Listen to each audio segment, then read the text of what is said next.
everyone, my name is Sarah Fuller. Today we're going to be doing the presentation, Why So Serious? Incident Response and a Curiosity Mindset. So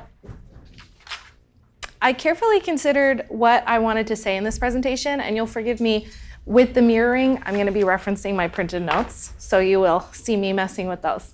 But I did carefully consider what I wanted to say here, because the most difficult thing about explaining anything to anyone is knowing what words to use. And so I'm going to offer you some new words to use, and I'm also going to introduce you to some of the struggles and some of the strategies I've used in my career with incident response. And I hope by the end of it, you are excited and you have some strategies that you can use in your career to hopefully enjoy it a bit more. All right. So we are going to be covering a lot today. I'm big on data-backed conclusions. So before I get into telling you, hey, this is what you should be doing, I'm going to talk about the data that I looked at to come to my conclusions and give you some of the examples of what I've had to deal with and, just what the studies have shown, so that you can see that I'm not just coming out of left field trying to tell you something to do. And then I also have some examples at the end, which are always exciting, right? Who doesn't want to hear about incident response examples? So, oh, this is going to be fun. I can just tell. Sorry, I won't touch this one with my left hand. All right. So first things first, let's establish definitions for some of the things I'm going to be talking about today, because incident response can mean a lot of things to a lot of different people. So the industry definition is, of course, capable here, right? The mitigation of violations or imminent threats. That's standard, and it's highly applicable to incident response. But more generally, I'm going to define incident response in this presentation as the process of contextualizing, validating, and acting on notifications and work requests that require critical thinking and reasoning skills. Now, does that apply to what anybody does in their normal day job, right? Probably a few of you at least, right? Pretty general. Because at the end, incident response is critical thinking and investigation skills, right? So let's not get too caught up with the SOC specific stuff, because you're gonna see stuff that applies to you. I do invite you to consider how this applies to your work, and then let me know afterwards how applicable or not applicable it is, because I'm curious how this theory gets tested with other fields. All right, so a curiosity mindset is about reframing how we see our work. Instead of approaching the work that we do every day right away and consider ourselves as, I am knowledgeable. I want to appear that I know everything that I'm doing, which is important to a degree. You want to be experienced and technical, but approaching with curiosity means you approach it as, I need to learn, explore, and understand. So it's about coming with an open mind and a willingness to discover. So often, often, our work is action-oriented, repeatable, consistent, see thing, do thing, right? You should not be rewriting the ransomware playbook every time you have to use it, right? We need things that are repeatable and reliable. However, at a certain point, the repeatable tasks start requiring little to no thought, and they can be automated. So that's some concerns with job security. And when we think the best way to do things is how we've done them, it can block collaboration opportunities. Because yes, it was done that way for some time, but should it still? And so if we're so attached to how we've been doing things in the action-oriented list ways, it can block us from new ideas. So a curiosity mindset is best for situations that are repeatable, right? We're going to keep encountering them, but they're going to be varied. It requires critical thought nearly every time. You can't just go on autopilot. You're not driving home, right? This is something that you have to focus on. It's also difficult, if not impossible, to automate. There's certain parts of the critical thinking process with certain tasks that you can't automate, and AI is having a difficult time figuring out. And so that's where the curiosity mindset really shines. And the fun thing, at least what I consider the fun thing about a curiosity mindset, is you're gonna have to start collaborating more. And it requires it in order for it to be a successful strategy. So, what is the premise of this organization? So automation and formal training are vital. I am not suggesting that you don't need to be trained, you don't need to know what you're doing, and that you shouldn't be trying to optimize your processes so that things take less time. We definitely need to do that. However, the scale at which we can train people, the speed at which we can train people or automate things is largely out of our control. I mean, if you're in here and you're a decision maker, you have more control over that. But barring any unfortunate circumstances, like perhaps an incident, you're not going to be able to just snap your fingers and get the training, the people, the time that you need to actually do the things that would circumvent some of these strategies.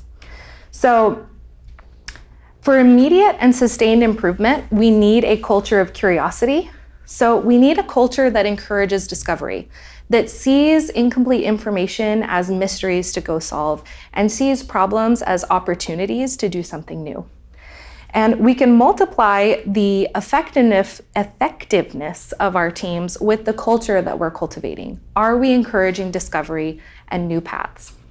So the strategies we're going to be discussing here are most effective if utilized by the entire team. And as I've stated, best practices, formal training, and business enablement all feed into the curiosity mindset. You are not going to be successful in your curiosity if you don't know what you're doing. The most well-intentioned 5-year-old that gets into a car will not be successful. So we definitely want to make sure that we have the foundation set there. Now that I've told you a bit about the premise, you've decided okay, do I want to sit here or not? I'll tell you a bit more about myself. So from a technical side, I have a bachelor's degree in applied technology. I've had 9 years of industry experience. I've taken a couple SANS certs, thank you employers. Those were incident response focused. And I've also interviewed and trained people. I've designed onboarding and training programs for technical teams. I've also co-founded a BSides in Indiana, which was super exciting. And I've written incident response playbooks, methods. I've done the detection engineering. I've had a lot of firsts in the last 10 years, and nobody ever knows what they're doing the first time they do it. I've had a good time and I've been successful. And most of that is because above all things, I am curious.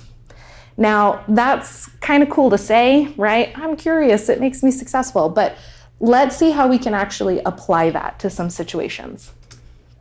All right, now I did want to have the obligatory, I did my research and this actually matters slide.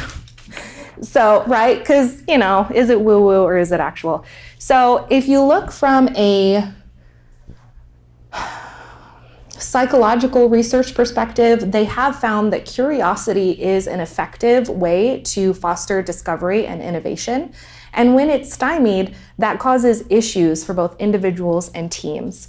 And we need to have a growth mindset as well, because decades of research, right? Dweck put together the idea of the growth mindset. We need to be comfortable with the idea that we can grow and things can be developed.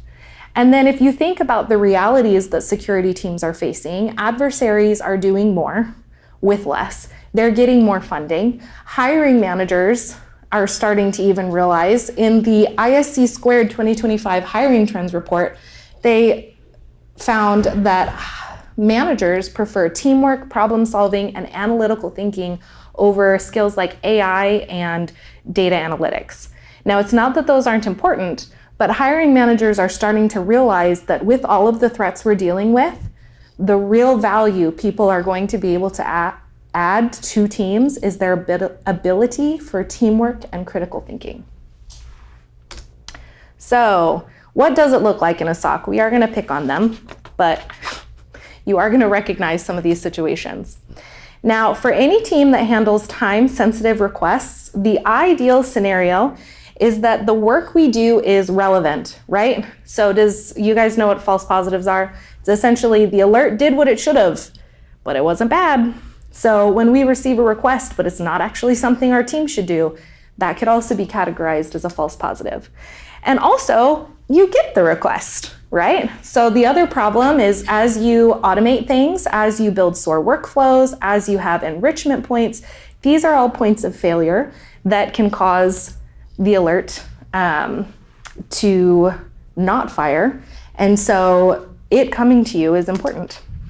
Now, when we get those work requests, the WELDA information is hopefully included. And of course, that's the situation for all of us, right? And then we have people at the ready to handle the requests. And if at this point, this slide is a little triggering, I apologize. This is not the reality for most. And we also need things that are clearly documented, right? In the dream, if you have a question, there is an internal document that can help you figure things out, or at least give you a strategy to do that. And if you need to see something for your work, you can, right? That's the dream. You have the access you need. Laughing, yeah? Well, it is, I have seen it work. And generally at organizations that are smaller, or they don't change very often, or let's say they're getting a lot of funding and support consistently over a longer period of time, I have seen this happen. 90% success, right? But in the reality, things don't actually look that way. I've heard the horror stories, I've seen the research, you've all had the experience. The quality of work that we're getting is and isn't good, right? There's so much innovation, change, acquisitions, research, testing. There's no way for us to get that false positive rate low enough, and we get that. There are alerting errors. We talked about that, right? Any part of the pipeline can break. And you're gonna have to go find the information you need, whether that's because it's siloed off to Jerry in accounting, or because it's in a different tool and you have to go do the clicks to get that because you haven't received enough automation budget. And then generally, there isn't someone all the time to go grab something. So you end up having backlogs. And the guidelines are not reliable. Trying to document things in a super changing, shifting environment is like trying to build a sandcastle on quicksand, right? It's gonna work sort of for a little bit, but then things are just going to fall to the wayside. And then information is gonna get siloed, right? You're gonna have Susan over there who knows how to do this process, and you're gonna have one team over here who has access to a suite of tools that maybe everyone should have, but no one stopped to look at it. And then we do have limited access and resources. That's just the reality. Now, we're still expecting teams to be effective even if they're combating these issues.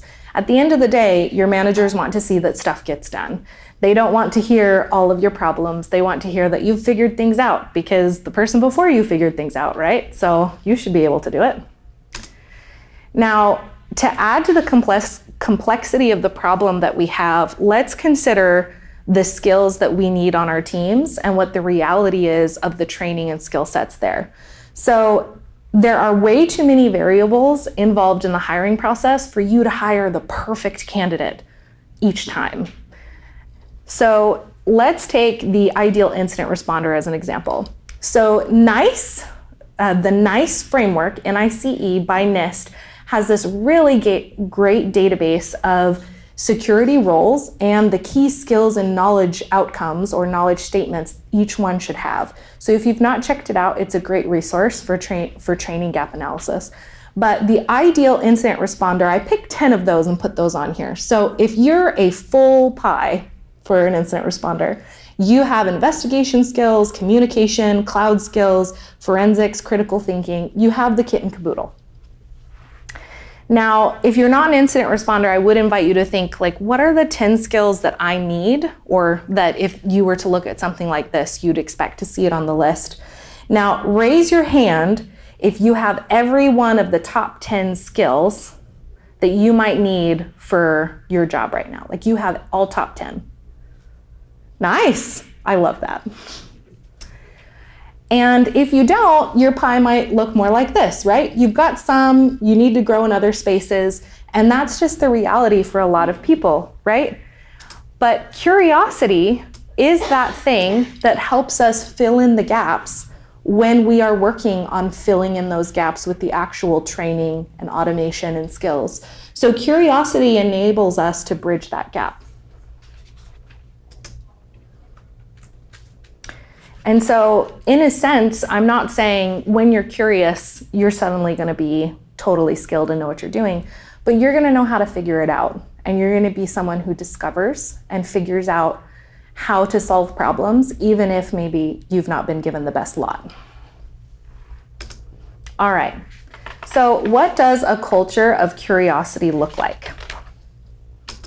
If we could distill it into 5 directed statements, this is how I would describe it. A culture of curiosity is one that seeks to understand. It's the one that asks questions, right? People are encouraged to ask questions, they're rewarded for it, and it's something that's built into the model. People, when they offer feedback, they say, hey, here's what I think, let me know if you think differently. They invite it. There's a conversation and questioning is encouraged. And as we're questioning, we're letting people hash it out, right? Keeping it professional, but we're actually having that conversation. When you receive a directive from a manager or a lead or a senior member of your team, are you allowed to ask clarifying questions? This is where the debate comes in. Are you allowed to say, why are we doing that? Or is there a better way we could be doing it? In a culture of curiosity, that's completely fine. It is okay to have those conversations because it's not about obstructing authority, if you will, but it's about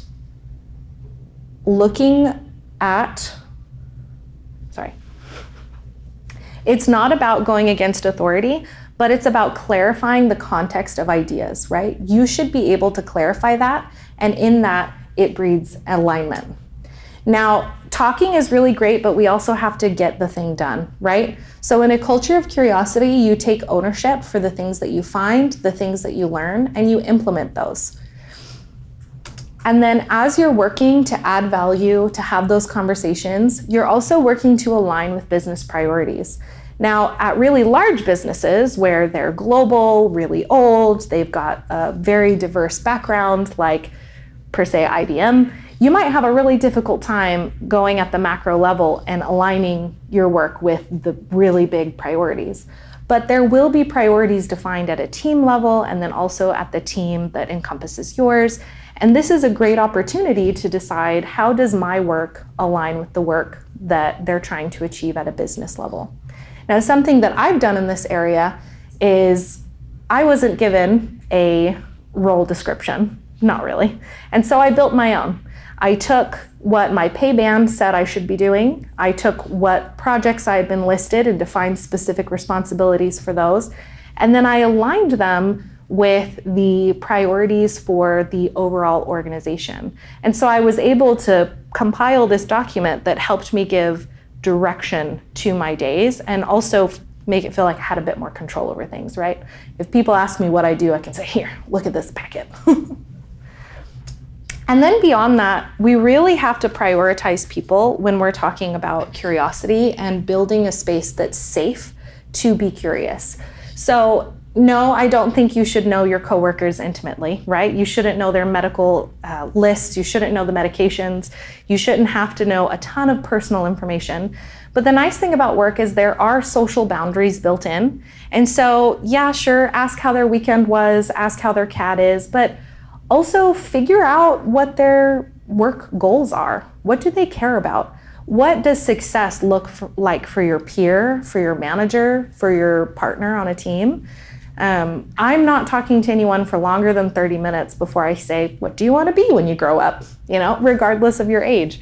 Because I want to know what matters to people, because even though I can't have a direct effect on everyone's careers, thank goodness, even though I can't have a direct effect, knowing what matters to them enables me to be more effective because I'm not operating in my own little bubble. I know what's important to this team, what's important to this person, and I can use that to be more effective.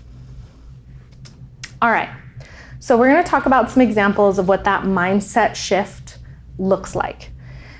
So with Seek to Understand, the conventional mindset is I recognize this, I know what happened, I know what to do, I'm going to go do this thing. And a lot of the time, that's the most efficient way to do it, and it makes sense. However, even if we think we know everything, approaching with curiosity would be asking, what does the data say? What am I missing? Reaching out and asking for input from someone. You've done everything to complete the request and you think it looks great.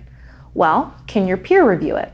Can they offer any insight or understanding that maybe you missed? Even if you think, I know what I'm doing, there's a chance you don't.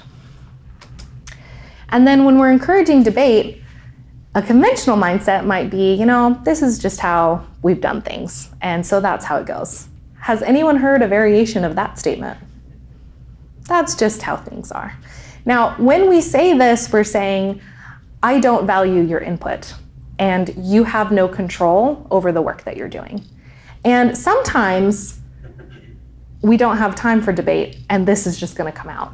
But generally, we should approach these situations with explaining why we do things that way and considering how we can improve, because there could be an area that could get improved. And if you're not willing to open the conversation to any type of discourse, you're going to miss that. And with ownership, a conventional mindset would be, I'm doing what they pay me to do, right? I don't make waves, I come in, I do the thing, I leave. There's nothing inherently wrong with this, but it's not enabling discovery. So with a curiosity mindset, you share, you ask questions, you deliver, you get involved. You're not trying to make waves per se, but you're discovering, and that is going to cause some waves.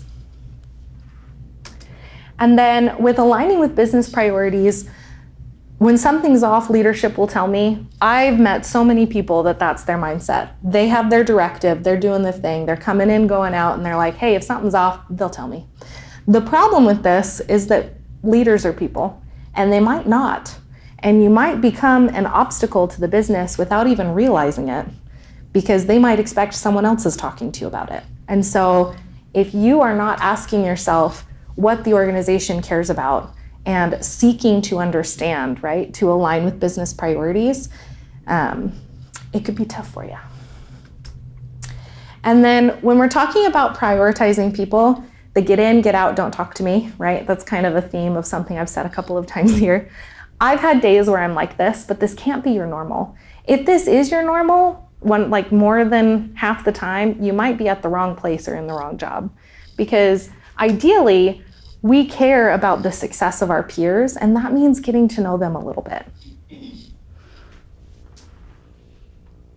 All right, so we're talking about the mindset shift, and now we're gonna pick on incident response a little bit more and see how we can apply it there. So there are many frameworks and best practices that incident responders use, that application security developers use, right? Every single industry is gonna have their best practices, workflows, ways to do things. So a couple of those for incident response is Pickerel and Dare. Has anyone heard of these two? Pickerel, Dare? All right, well, you're gonna learn something new today. So Pickerel is an incident response framework that was developed by the US government, NIST, right? And Dare by the SANS Institute. And NIST recently partnered their Pickerel process with CSF. And so that's more of a risk-based framework. And so they have a 2.0 that they've come out with. And so we're gonna talk about that. So the incident response lifecycle is a standardized approach to incident response. So like I said, you don't wanna be rewriting the ransomware playbook every time you come to it. This is the idea that most incidents will have a desired flow to make sure that they're handled effectively and efficiently. And what that means is that you're preparing, you're getting ready to do the thing, you're doing the training, you're getting documents together, you're doing the detection and analysis, you're containing the threat, remediating, mitigating, and then you're documenting it and moving on. And then in the most recent revision, they include more risk-based things, right? You're gonna govern, identify, and protect. You're gonna look for regulations that apply. You're gonna make sure you have inventories and assets and understand all that, and that you have policies that protect everything. And so when we're talking about, just put these out here. When we're talking about what that looks like for purpose, right? You've got the preparation stage where you're establishing and executing and monitoring, right? The detection phase where, oh, something needs to be done. Let's make sure that something needs to be done and we get it taken care of pretty quickly. And then when we're ready to take care of it, that we scope and ensure that mitigation and remediation efforts are there, and that we enable the business by giving them back their servers at some point. And then we document the investigation and make note of what we can improve. So in that document, it's a great document, would highly recommend if you want to learn more about the pickerel process to look that up, the NIST document for it. It's a special publication. But statements don't actually make me curious. They don't make me think. So what I've done is change each of these into a question. So instead of, hey, we need to establish, execute, and monitor policies, which is not my job, right? I am not the one establishing policies.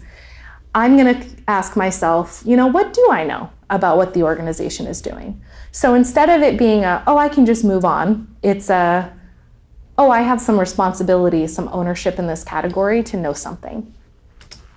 And then when it comes to detection and analysis, the core question for that for me has been, is there an intent to harm, and do I have an obligation to act? So not, hey, detect, mitigate it, just you should be able to see it and know what you're doing. I'm going to ask myself to go and look and do that investigation to answer this question for myself whenever I get a request. And then after I've done my investigation or during the investigation, I need to know what caused it and how I can prevent it. And so instead of saying, hey, scope it and mitigate it, I'm going to say, okay, what is the root cause? Can I answer this question? And the nice thing about this is that instead of a checklist, it becomes open-ended encouragement to go and find, to go and do. And in that, I'm able to do everything else just a little bit better.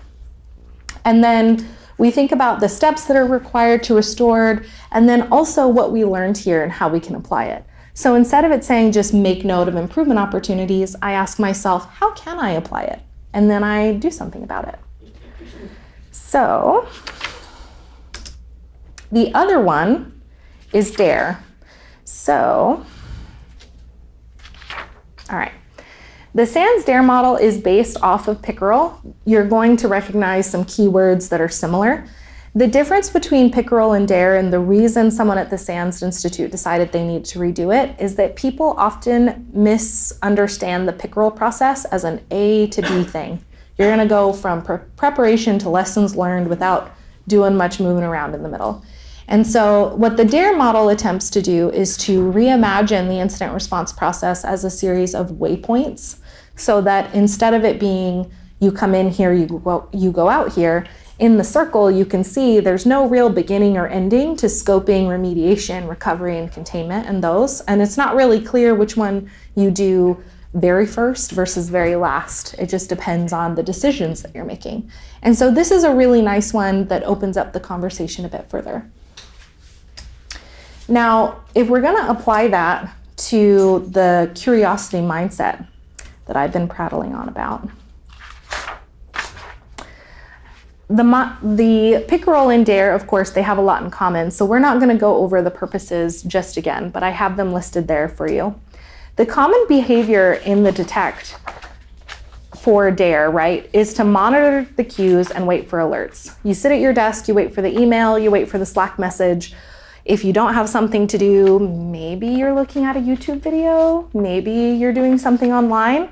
And that's a common behavior, and we get it, you can't be 100% all the time.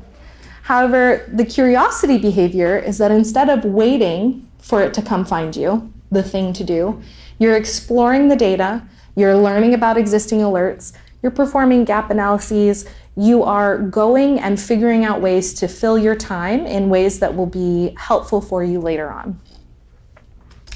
And then with analyzing, one thing I get when I'm training people with incident response is they'll say, well, the alert came in, it says it's this malicious activity, so it must be this malicious activity, which, okay, it fired, something happened that it matched to, but we have to think more critically about that. We need to trust the data, but verify that what it's saying is accurate with our contextual knowledge. We need to evaluate the indicators and ask, hey, is this an IOC in my context? So for example, we had a lot of alerts coming in for containers getting changed after they were created. And in some environments, you don't want your containers to change after they've been spawned, right? You want to make all those changes before you actually put them into production. But there are some environments that we have where that's completely normal. So a few people made the mistake of saying this must be malicious. But then once we were able to get additional context, we realized, nah, it's not. And we were able to get some tuning done, highly specialized to that situation, that accommodated for that way that people were using it. Now, with the investigation, a lot of people look to confirm known patterns. So instead of looking at it holistically, assuming compromise, they'll apply the innocent until proven guilty. But in incident response, you have to do the opposite. You have to assume that they're guilty until you can prove beyond a shadow of a doubt that they're not. And so we have to assume compromise, hunt for unknowns, ask what else is involved, and do baselines. Those are all curiosity behaviors. And then with recovery, generally, execute the playbook, file the report. However, we need to share insights and ask for feedback and ask what could have gone better. In the case of the hosts that were being miscategorized for malicious behavior, we could ask ourselves, wait, were they auto-isolated? Was there something that occurred here that impacted the business? And if we're just executing the playbook, right, filing the report, moving on, we're losing the opportunity to prevent future work, right? If it's doing something it shouldn't, we should address that. And the act of addressing that is a curiosity behavior. All right, so a common example, I'm just gonna click all the buttons so they're out there for me while I'm talking. Perfect. Okay, so a common example in incident response is that there's an anomalous user action on a host, right? Alert fires. They check the instructions. It says, hey, if this happens, reach out to XYZ, figure it out. They do that. After they reach out, they're like, well, I guess I'm waiting. I'll go ahead and work something else. The user responds, it was totally me. And then they resolve the ticket. Any problems with this maybe? I mean, it could be valid. It could be a false positive. Does anyone think anything wrong could go here? Yeah, what? Because, I mean, you have malware that can, pose as legitimate software. Mm-hmm. So it just depends. A user can click on an email and, download a file. Right. When they click on it, you can open it up, it creates connections on the actual desktop. So just because you don't see it or the alert doesn't fire, right. That it didn't happen. Right, exactly. And you bring up a good point that the user doesn't know best. Generally, they're like, oh yeah, I use Notepad+. Wait, Notepad+? Or do you use Notepad++? Right? Wait, where did you get it from? Right. So this is a common example, and if you have a high false positive rate, that might be what the workflow looks like for people. But I'm gonna show you what a workflow can look like for me. So we had an alert for anomalous account activity coming through our web application firewall. So that's what the WAF is. And it was weird. And so I asked myself, why did this fire? What anomaly exactly is happening here that caused this to occur? And I looked into the logic and I found that this had been occurring on and off for the last 90 to 120 days. And every time it occurred, it was auto-blocking the IP. People were looking into it and they weren't really seeing anything. They couldn't find an owner for the account. They didn't know what's what. So they're like, you know what? It stopped. Let's move on. But I started to look at, what is the potential impact here? We've got accounts that are reaching out. Are they part of something that matters? Like they're getting blocked. So that could be impacting the business. Also asking are they trying to be malicious? It's not bringing anything down. It's only a couple of accounts, but is this DDoS behavior or is this an error in a code or something? And then considering what the potential impact is, I decided, what is the priority of this investigation? Is this something that I need to dive deep into, or is this something that isn't as high a priority as another item on my desk? And I'm able to go through these 3 questions in about the first 10 to 15 minutes. And of course, automations are in place, auto blockings are gonna happen. And so I do have that 10 minutes, to ask these questions. And then moving on from that initial alert firing and getting the context, I did triage. I performed a baseline. Like I said, I saw the behavior over 90 days. And then I evaluated the accounts with OSINT resources. Has it been pwned before? Is this associated with any known malware? Looking up the IPs and all that good jazz. And at that point, I had to decide, am I gonna reach out to someone or do I have enough information? And I ran into the same problem. I didn't know who owned the accounts. So I thought to myself, you know who probably does know that is the identity team. So I reached out and I found one of the managers for the identity team and I said, hey, I have a question for you. And so I asked him if he had any access to additional data and if there was anything he could tell me about that account, right? And then I considered, based on the context and information he had, if it was valuable. And so I was able to find the ownership of that account, and I was able to get the data that I needed because I decided to reach out and be curious. I didn't just stop where the process ended, right? The sidewalk ended, and I said, let's jump off this. Let's see what we find. So in that conversation, it was friendly. So I started asking him, what do your processes look like? What do your tools look like? What are you accessing? And we were able to have that conversation. So I resolved the alert. I incorporated takeaways into it. I was able to perform a team case review, say, hey, we got this alert X number of times. I think it was like over 20 times. I figured it out. Here's how I did it. This is a strategy you can use. And then we also were able to evaluate the alert logic and see if there was a way that we could update that so it wouldn't keep blocking this behavior. Now, I didn't stop there. Like I said, the conversation was friendly. So I followed up with the identity team and I kept that relationship going. I introduced that manager to a couple of my managers. We started talking about their tool and how it could impact the SOC and how we could start co-collaborating. I asked for demos of their tool. I asked about the context and team history. And then I considered what we could start doing together. So because of this interaction over a period of several months, we have access to a new tool. We now have access to do remediation in a tool that we didn't previously. And we've started to build a relationship with a team that we didn't have before. Our work was impacting them. Every time we blocked an IP that they were responsible for, they had a client reaching out to them that was angry. But now we have that communication. So when they get something on their desk that might be us, they have people they can reach out to, and vice versa. We now have resources and access that we didn't before. So you're not going to be able to spend this much time on every piece of work that you do. If you did, your brain would probably be fried. I mean, it's a lot of effort.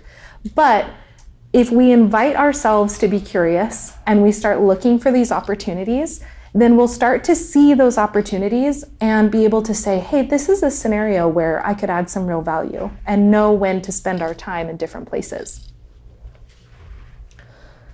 All right, another example. We love our examples. I've been onboarded a couple of times. I've done some onboarding. So I'm just an absolute joy to onboard. Probably not. I ask a lot of questions. I irritate people. So one of my favorite things to do when I'm onboarding is take notes. You're so surprised at that, I can tell. I identify opportunities and I have a lot of questions. So the last time I went through onboarding, I was getting all this information and I thought, we got to have a directory somewhere, a summary. There's got to be a list that says, here's all the things we're allowed to do or tools we're allowed to access. And I found out there wasn't. Someone had done something and it had compiled a lot of useful resources, but it was only like 10 or 12 things. So I started to ask more questions about how we use each tool, what kind of data we put into it, what kind of data we take out of it, having irritating conversations for some people, but asking a lot of questions about how we use the tools. And then I made note of those for myself in a spreadsheet. So I created this summary sheet over the period of a couple of weeks. It took a while. And I list all of the known tools, how we get to them, and the types of data we were getting out of them and to them. So I created this personal reference sheet and I thought, I'll just share it with the team. It's a list of bookmarks. You could categorize it. So I had, hey, here's the list of 60 plus tools I found. Here's the kind of tool they are. Here's what data you put into it. Here's what data you can get out of it. Here's the last time we updated it, because that can be helpful if you have a shared list of bookmarks. So I shared that. Time goes on, right? I shared it with the team. Everyone's happy. We're updating it. Now, a couple months go by, and the engineering team approaches the SOC and says, hey, we want to do an enrichment project. We have no idea what incident responders do because, we're in a hole. And so they wanted to know what tools we use and how we use them, right? And it looks familiar, right? I had already created that list. Now, I didn't know another team would need it. That wasn't the intention that I created it. But because I had been curious and creating deliverables as I went, taking action, I was able to say, hey, guess what? Here you go. Here's a list of 60 plus tools and what we're using them for. Now, beyond that, I've found additional ways to encourage team collaboration with the same project. So I got everyone together and I said, hey, we have this list of 60 tools, but I bet we have more because I'm the only one who did this. So we split people into teams and we gave them a short amount of time to go out and create as big a list as they could of tools that we touch in investigation, how to get to them, and then how they use them in an investigation. And so it was a friendly competition. The winner was going to get some internal blue bucks, or blue points is what we call them. And it was fun. People were having a good time creating lists. And we had a lot of input. Now you'd think I found over 60, but we still found 10 plus more with everyone collaborating. There were some skeletons in the closet that were helpful. And so this is a way that I started with some initial questions for myself. I realized there was a need, at least personally. I created a deliverable, shared it. It ended up being effective for another team later on, and then we've been able to encourage additional curiosity behaviors and collaboration by having everyone else participate as well. All right, so good, we will have time for questions.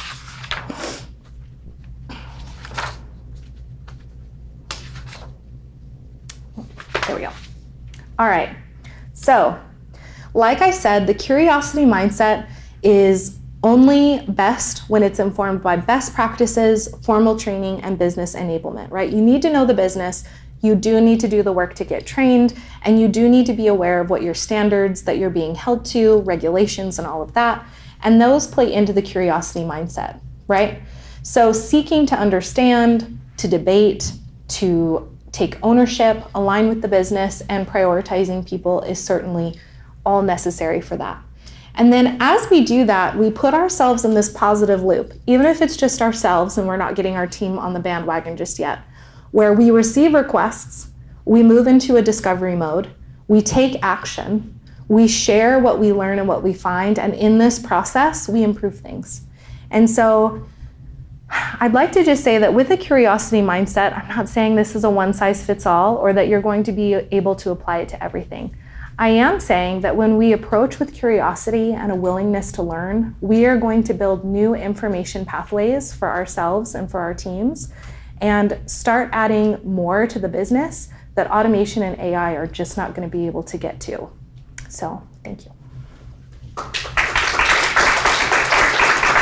And if you want to connect with me on LinkedIn, I don't know if that QR code will work. It's off in the corner, but that is there. So, any questions?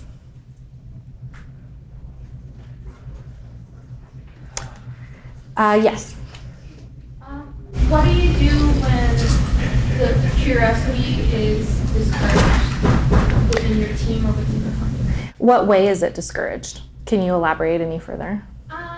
So for example, a team that you have questions for will tell you, I don't have time for that. Or, like that's not your business or things like that. I've had that happen. I ask a lot of questions. So when curiosity isn't actively encouraged, it can be for a variety of factors. Like in my cases, it's because people are really busy. They are handling a lot. And so what I've had to do, at least in the case of where I work now over the last year and a half, is write down the things that I think I want to ask and that I need, and then start to build rapport with those teams and individuals. So there's some things that I wrote down a year ago that I am just now able to start asking because it's taken building those relationships between teams. So I'd say if you're in an environment where they're not prioritizing what you're trying to ask, it's possible that you're not fully aligned with the business needs of what they need, and they don't see how what you're asking applies to that. So if we build rapport and we're approaching that to learn what is success for their team and learning more about them, then that can enable us to create more of that culture, because suddenly you won't be some rando reaching out on Slack or Teams, right? You'll be a person that they've worked with, that they've talked to, and they might actually start to have that conversation. So I would recommend building relationships, and it might take some time, which is annoying. Thank you. Sam, did you still have a question? Yeah, my question is around the whole framework of curiosity, because as you know, what we have in cybersecurity is something called the hacker's mindset. Mm-hmm. And this is, I think, very important for all cybersecurity people to have the hacker's mindset. Yeah. And when we speak with developers, I think this is number one problem, that developers usually don't have that curiosity, mm-hmm. right? And I always speak, when I talk about the hacker mindset with developers, I say developers usually focus on delivering a feature. Yeah. So business are delivering a feature, and developer says, yay, it does what it's supposed to do. Mm-hmm. But then the hacker comes and says, what else can I make it do? And this is how they find vulnerabilities. So I think the framework that we put in questions is very valuable. So I think it probably would be a good idea to basically, you have it for incident response, right? Mm-hmm. This as a framework. I think it's very good to kind of formalize it and have it published. As what are the questions? I think you can help me with that. Yeah, of course. You can even turn it into an OWASP project. Oh, that's true. Yeah. So framing it in questions, it seems silly, right? Like just turn the statement into a question. But I can't tell you, so I have supplemental slides here. But I take the identification, verification, and triage as an example, exactly. And I just start listing out all the questions. If I was just starting and I knew nothing, what questions might I need to answer, right? And so I do have supplemental slides, and these will be available after. But if you take any mindset, any framework, and you take the statement and you say, okay, I'm dumb now. I don't know what I'm doing. What questions do I have? What is this file extension? What is this process? What does this stand for? And you just list them out. Then when you come in on the days where you're given 20, because it was a tough weekend, you can reference these, and it can really help your work. So that on the days you're not feeling 100%, you've already done a lot of the thinking to inspire you. So yeah, good idea, Sam. Any other questions, comments? Yes. With regard to building rapport with other teams, you might need data or information, mm-hmm. or work with other ones. Do you have any suggestions for doing that when you're not physically in the same place? Like your office is in one city, their office is in a completely mm-hmm. different city. So you can't just, hey, can I want to join you for lunch today? Want to go out and have coffee? When you're in the same place, it's very easy to do that. It is, yeah. But when you're a couple thousand miles and a couple time zones away, you don't have that option so easily. 100%. And so the company I work for right now is global, and I was so surprised that people didn't want to turn their cameras on in meetings. I think that's a problem with most organizations. People don't want to put their camera on. That's fine. But not having their camera on makes it so hard to get to know the person. You can't see their face, especially if they work in another, city, state, country, what have you. And so I've been in a situation in my previous organization where everyone turned their cameras on. It was really easy to collaborate. Everything was fully remote. But if you're in a situation where people don't want to collaborate, the strategies that I've used is in meetings, I turn my camera on. I'm always there. I'm encouraging. I'm expression. I have lots of expressions, right? And so I make it easy to join me in being virtually collaborative. Other things that I do is when I see people post things in public channels is another strategy. And let's say they're saying, hey, this really cool thing happened, this project completed, I'll actually DM them and say, hey, congratulations, I saw you did XYZ. And then my plan will be to set a reminder to follow up with them in a couple of days and maybe ask a question that gets a bit closer to maybe something I wanted to talk to them about. And so I look for opportunities to collaborate virtually. And then another thing that I do is I ask my managers, the people that I build rapport maybe in office, if there's anyone that they know that they think I should talk to, that I would learn from or be able to provide value to. And then when they give me that soft introduction, I'll set up a virtual call with them and start having those conversations. The funny thing is that I actually work very closely location-wise to the identity team, but because we're in different buildings, I just didn't know the other person existed, right? So virtual networking is definitely very important. Another thing that I do is I set a whole bunch of reminders for myself. And so I will have to-do lists to follow up with this person, follow up with that person, follow up on this conversation. And it's consistency over time. When I was onboarded into my current role, for a while, they thought I was an AI because I was onboarded remotely. So they didn't know if I was a real person. And so it was harder to collaborate. But once I was able to start building rapport to those closest to me, I was able to ask and get access to additional people. So that's what I would recommend. Yes, ma'am. How do you see, like you said, like sometimes you just got to do the routine thing, you got to get it done, but over time, do you see that like burnout and overwork ends up having like a negative impact on that curiosity mindset, or like how do you balance like just getting it done and being like, but I'm tired of getting it done this way, I can see an improvement, but no one cares anymore, right? Because everyone's so burnt out. Right, and it definitely happens, and that's why I stated like a little earlier, I do this when I feel super passionate about it.